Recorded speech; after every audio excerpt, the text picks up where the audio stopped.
ఆలయాలకు ధార్మిక ఆధ్యాత్మిక పుస్తకముల పంపిణీ కోట మంగండలం విద్యానగర్లోని శ్రీరామ సహిత శ్రీ వీర వెంకట సత్యనారాయణ స్వామి వారి దేవస్థానంలో ప్రవాస భారతీయులు దువ్వూరు భాస్కర్ రెడ్డి ఆర్థిక సౌజన్యంతో కోట వాకాడు మండలంలోని 10 దేవాలయాలకు ధార్మిక ఆధ్యాత్మిక పుస్తకాలను విశ్రాంత ఉపాధ్యాయులు పివిఎస్ నారాయణరావు రామిశెట్టి ఆలయ ప్రధాన అర్చకులు పారా హేమంత్ కుమార్ శర్మ నాయడమ్మల చేతుల మీదుగా ఆయా దేవాలయాల నిర్వాహకులకు అర్చక స్వాములకు అందజేశారు. ఈ సందర్భంగా వక్తలు మాట్లాడుతూ పూర్వంలో దేవాలయాలు ఆధ్యాత్మిక కేంద్రాలుగానే కాకుండా సంస్కృతి సాంప్రదాయాలకు సంబంధించిన పుస్తక భాండాగారాలుగాను వాటిని తెలియజేసే ప్రవచన కేంద్రాలుగాను ఉండేవన్నారు.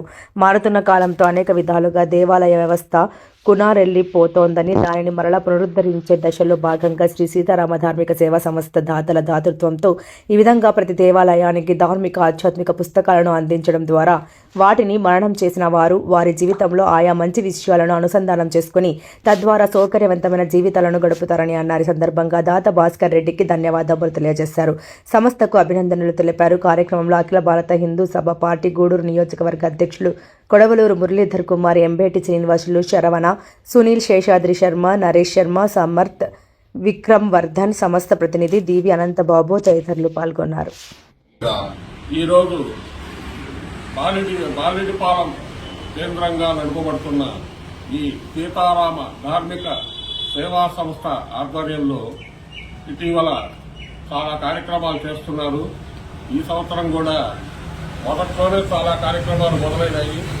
ఇంకా భవిష్యత్తులో కూడా చాలా ఎక్కువ కార్యక్రమాలు జరగాలని ఈరోజు మన ప్రవాస భారతీయులు కర్లపూడి వాస్తవ్యులు శ్రీ దువ్వూరు భాస్కర్ రెడ్డి గారి దాతృత్వంతో వివిధ దేవాలయాలకు ధార్మిక ఆధ్యాత్మిక పుస్తకాలను పంపిణీ చేయడం జరుగుతూ ఉంది.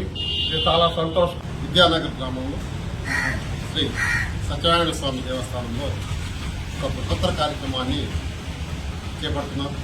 మరి అందరికి కూడా వారి బృందానికి మొత్తానికి కూడా ధన్యవాదాలు తెలియజేస్తున్నాం. ఒకప్పుడు దేవాలయాలు చాలా ప్రశస్తంగా ఉండేవి. మరి అర్చకత్వంతో పాటు పూజలు పురస్కారాలు యజ్ఞయాగాలతో పాటుగా దేవాలయాలు గ్రంథాలుగా ఉండేటివి అనేటివి మనకందరికీ తెలిసిన నాకు. మరి రోజులు గడిచే కొద్దీ గ్రంథాలయాలు కాస్త మూతపడిపోయినాయి. ఈరోజు సీతారామ ధార్మిక సేవా సంస్థ వారు తిరిగి ఆ ధర్మాన్ని తీసుకొచ్చేటువంటి కార్యక్రమం వైపుకి అడుగులేయడం చాలా సంతోషకరం. ముఖ్యంగా దేవాలయాలు గ్రంథాలయాలుగా ఎప్పుడైతే మారతాయో అక్కడికి వచ్చేటువంటి వాళ్ళు దాన్ని చదివి చైతన్యం అవుతారో ఆ రోజున సమాజం కూడా బాగుపడుతుంది. ఆ వైపున ఈరోజు అడుగులు వేశారనేది చాలా సంతోషకరమైనటువంటి అంశంగా నేను భావిస్తున్నా. మరి ఇదే కార్యక్రమం మరి అన్ని మండలాల్లో కూడా అన్ని దేవాలయాల్లో కూడా వీటితో పాటుగా ఇంకా కూడా అవసరమైతే ఇంకొన్ని చేర్చి మరి అక్కడ గ్రంథాలయం లాగా ఏర్పాటు చేసి దాన్ని సత్సంగాల రూపంలోనో లేదా మరొక రూపంలోనో ఎవరో ఒకరు వెళ్ళేసి బాధ్యతగా ప్రజలకు తెలియజేస్తే బాగా ఉంటుందనేది నా యొక్క ఆలోచన.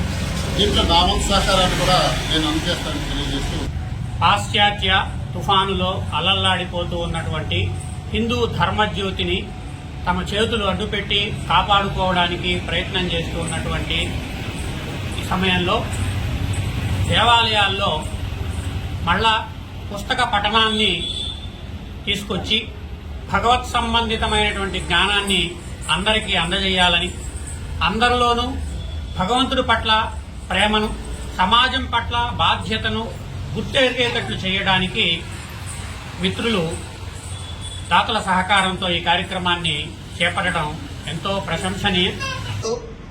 దేవాలయాలు పట్టణాలయాలుగా మారాలని, ఆ పఠనం చేసిన ప్రతి విషయం వారి జీవితాలకు అనుసంధానం చేసుకుని వారి జీవనం చాలా సుగమంగా ఉండాలని, సౌకర్యవంతంగా ఉండాలని, భక్తి మార్గంలో ఉండాలని, ఆధ్యాత్మిక మార్గంలో ఉండాలనే ఉద్దేశంతో ప్రవాస భారతీయులు దువ్వూరు భాస్కర్ రెడ్డి గారు వారి ఆర్థిక సౌజన్యంతో ప్రస్తుతం మేము చాలా చిన్న మొత్తంలో కార్యక్రమాన్ని ఏర్పాటు చేశాం. వాటికి సంబంధించి కొన్ని పుస్తకాలను మాత్రమే ఇవ్వగలుగుతున్నాం. భవిష్యత్తులో మరెన్నో పుస్తకాలను దీన్ని స్ఫూర్తిగా తీసుకుని ఇక్కడ భక్తులు ఉపయోగించుకుని నేర్చుకునేటటువంటి విధానాన్ని చూసి ఇంకా మంచి మంచి పుస్తకాలను ఆ దేవాలయాలకు అందించడానికి మేము సంసిద్ధంగా ఉన్నామని మా సంస్థ ప్రతినిధులు మా తరపున తెలియజేస్తూ ఉన్నాం. దాతలకు హృదయపూర్వక ధన్యవాదాలు తెలియజేస్తున్నాం. జై